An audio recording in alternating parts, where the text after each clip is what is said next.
Good morning everyone, welcome back to my channel. আর এদিকে দেখো, আমার বাড়ির পাশে যে মন্দিরটা আছে, শিব মন্দিরটা, ওটা কত সুন্দরভাবে লাইট দিয়ে সাজিয়েছে। কারণ আজকে শিবরাত্রি তো, তাই জন্য লাইটিং দিয়ে সাজিয়েছে। আর এখানে স্টেজ তৈরি চলছে, কারণ এই শিবরাত্রির কারণে এখানে একটা ফাংশনের মতো অ্যারেঞ্জ করে, তো সেই জন্যই স্টেজ তৈরি হচ্ছে। চলো, আমি তো রান্না বসিয়ে দিয়েছি অনেকক্ষণ আগে। এখন তো 8:30 পৌনে 9টা বাজতে যায়। দিব্যেন্দুর অফিস আছে, তৃষা তিনদের স্কুল আছে, তো ওরা তো স্কুলে চলে গেছে। এখানে দিব্যেন্দু রান্নাই চলছে। এখানে চিংড়ি মাছের তরকারি করেছি আলু পেঁয়াজ দিয়ে। আর ওই ডিম সেদ্ধটা ও টিফিনে নিয়ে যাবে, শশা গাজরও নিয়ে যাবে, ওর জন্য ওটা কেটে রেখেছি। আর কালকে ডালের বড়া করেছিলাম, সেটা একটু গরম করে দিয়েছি। এটা দিয়ে ওদের হয়ে যাবে। চলো, দিব্যেন্দু তো অফিস চলে গেছে। তৃষা তিনাকেও নিতে গেছিলাম স্কুল থেকে, এখন অটোতে উঠে গেছি। চলো বাড়ি যাই। স্কুল থেকে ফেরার পরে তিনজনেই ফ্রেশ হয়ে নিয়েছি। তৃষা তিনাকে খাবারও দিয়ে দিয়েছি, ওদের লাঞ্চ করা হয়ে গেছে, ওরা এখন একটু রেস্ট করছে। এরপর একটু পরে ওদের টিউশন টিচার আসবে। আর আমি এখন শুয়ে আছি, মায়ের সাথে শুয়ে শুয়ে ফোনে কথা বলছি।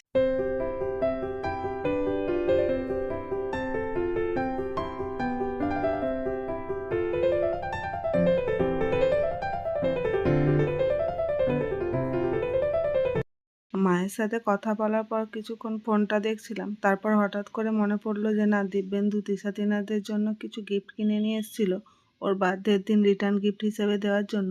যেটা আমাকে বলেছিল একটু র্যাপার দিয়ে, মানে গিফট র্যাপার দিয়ে একটু র্যাপ করে দিতে।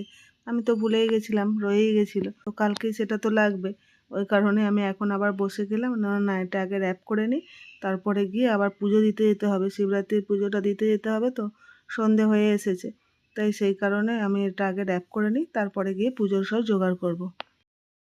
আমার ভিডিও তোমাদের কেমন লাগে সেটা কমেন্ট করে জানিও। যদি ভালো লেগে থাকে তাহলে একটা লাইক করে দিও ও শেয়ার করে দিও। আর আমার চ্যানেলটাকে সাবস্ক্রাইব করে নিও প্লিজ।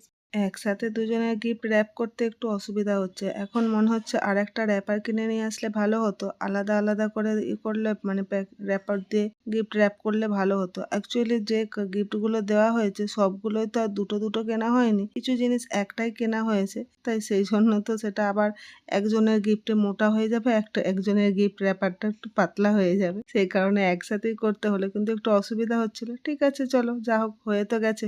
একটু শুধু সময় লাগলো বেশি। এই যে এটা কমপ্লিট হয়ে গেছে, তো এরপর এটাকে রেখে দিয়ে আমি এরপর পুজো জোগাড় করতে চলে এসেছি।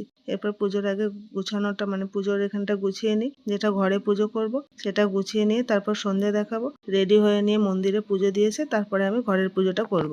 পুজোর জায়গাটা তো গুছিয়ে নিয়েছি, এরপর একটু প্রসাদের জন্য ফল মিষ্টির ব্যবস্থা করে নিই, তারপর গিয়ে সন্ধেটা দেখাবো।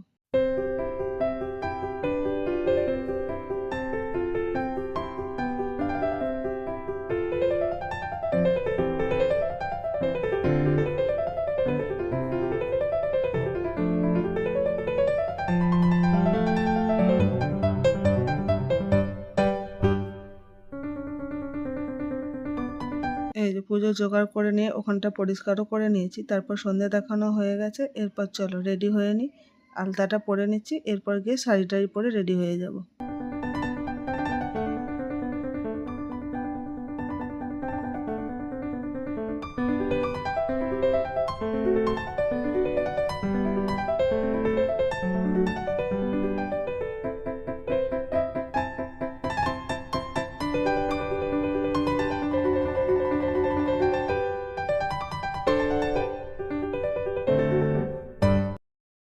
না, আমি ভেতরে করবো না।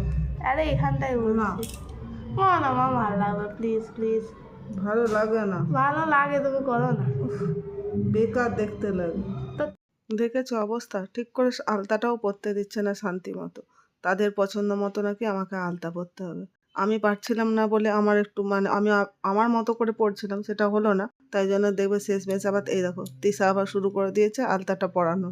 যাই হোক, চলো মেয়ের হাতে আলতা পরে না হয় যায় আজকে পুজো দিতে।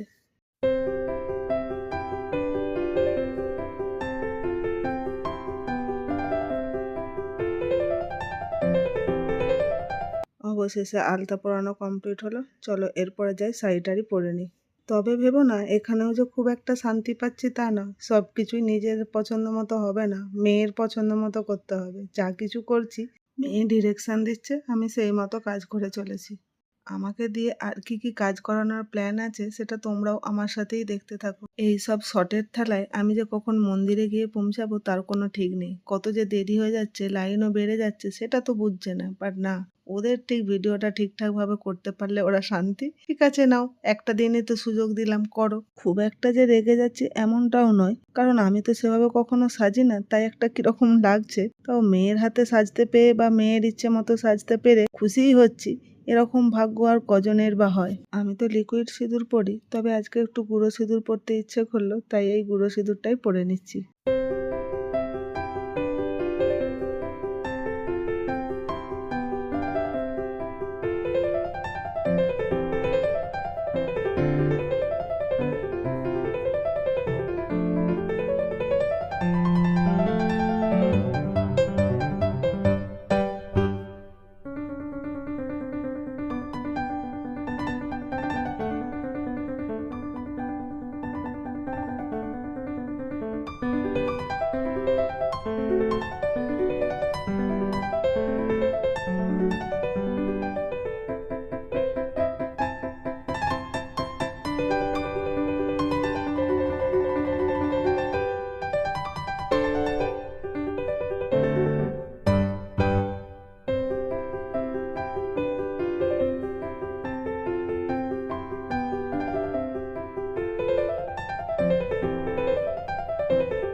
অবশেষে এতক্ষণ পর ছাড়া পেয়েছি। চলো এরপরে যাই, পুজোর যে গোছানোটা রয়েছে সেটা নিয়ে মন্দিরে যাই। অনেকটাই দেরি হয়ে গেছে, লাইনও অনেক বেড়ে গেছে।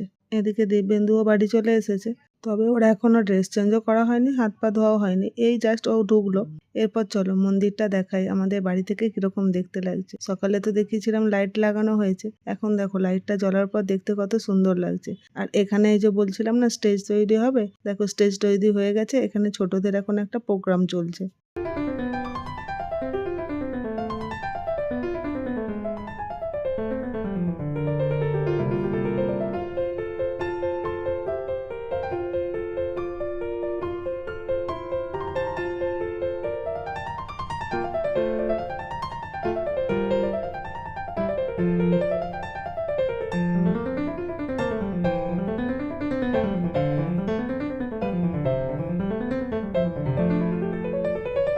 আমার হাতে যেহেতু পুজোর ডালা রয়েছে, দুধের ঘটি রয়েছে, তো আমি দরজাটা খুলতে পারবো না। তাই ওদেরকে বললাম, চল আমাকে একটু নিচের গেটটা খুলে দিবি, আর যখন পুজো দিয়ে আসবো তখনও আমি বেল বাজাবো, নিচে এসে দরজাটা আবার খুলে দিয়ে যাবি। সেই মতো তাই দুজনেই এসেছিল। তবে আমি এই যে এখানে স্টেজের কাছ পর্যন্ত এসেছিল, একটা ডান্স হচ্ছে সেটা দেখাবে বলে। চলো আমি তাহলে মন্দিরে যাই, কতক্ষণ আবার দেরি লাগে দেখি।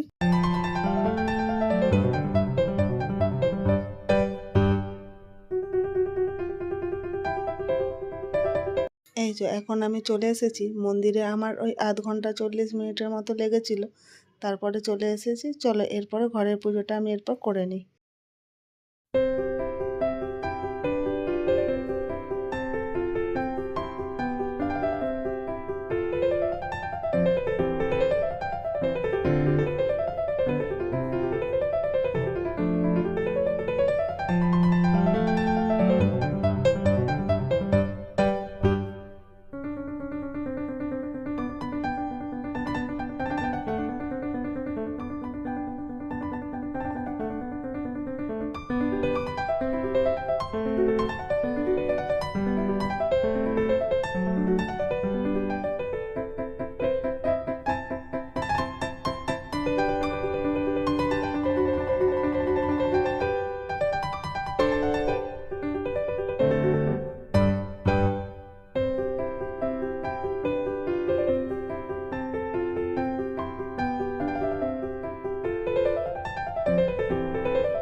চলো, মন্দিরের পুজো আর ঘরের পুজো দুটোই হয়ে গেছে। এরপরে চলো আমি ড্রেসটা চেঞ্জ করে নিই, তারপরে দেখি কি খাবার দাবার বানানো যায়, বানিয়ে নিয়ে আমরা ডিনারটা করে নেব।